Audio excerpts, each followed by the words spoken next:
What's up, guys? JP back at you once again, bringing you guys day number 11 in my 12th annual 31 Days of Horror, a series in which we watch and review 31 horror films in 31 days, all during the month of October, leading right up to Halloween. And continuing along here with another Saw film, we have day number 11 is Saw 5 from the year 2008.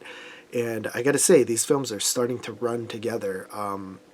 They are very connected at this point. In fact, they even at this point they know they're making sequels because they start setting up things in Saw 5 that pay off in Saw 6. So at this point, you know, they're really connected.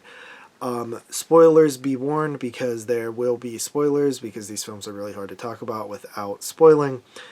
Saw 5 picks up after Saw 4. We know now that Hoffman is the protege, one of the proteges of Jigsaw, and he essentially, it's revealed at the end of Saw 4, he also traps Agent Strum, FBI Agent Strum, in a room, and then it continues on where he actually traps Strum in a trap, and Strum actually escapes it by stabbing his neck with the thing to do like the tracheotomy thing with a pen, so he could breathe. So Hoffman is supposed to be just the hero, the last survivor, but it turns out Strum actually survived too, so now he's sort of trying to deal with the Strum without giving away the fact that he's Jigsaw.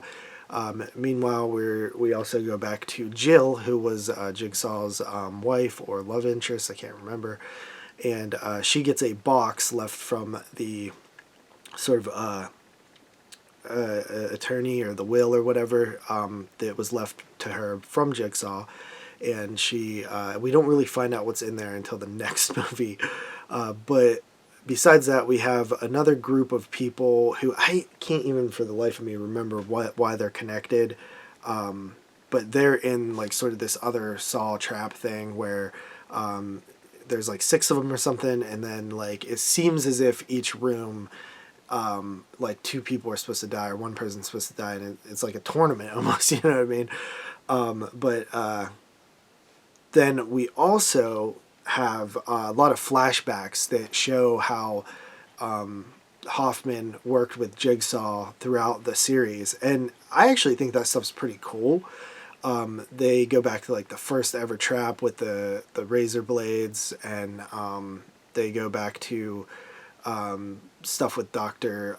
Gordon and Amanda. Like there's all kind of cool stuff that they go back and like show, like, oh well, Tobin Bell, Jigsaw was working with Hoffman this whole time, and it actually makes more sense than it should, considering like how it's like they didn't think of this in the first couple Saw films, but it kind of fits in, and the way they show it, it actually made it seem more believable. The way they show these flashback scenes, it's pretty cool.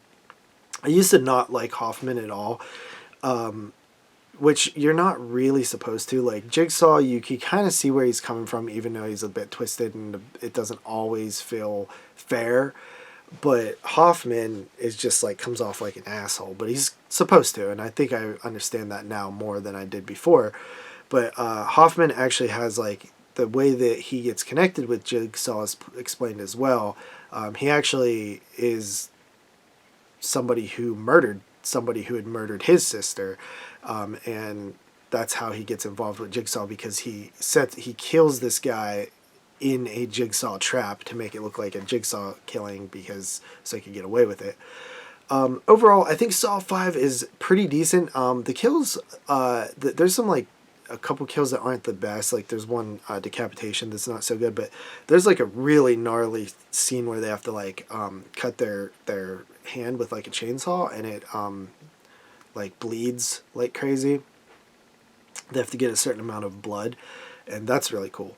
But I'd say this is, you know, it's not as good as Saw 4, but it's almost there. So I'm gonna give it a 7.5 out of 10. Still another solid Saw film. They're easy to watch. They're fun to watch. These things fly by, and if you watch them all close together, they really do feel like one big story. So yeah, that is Saw 5. We'll see you guys tomorrow with another one. Peace.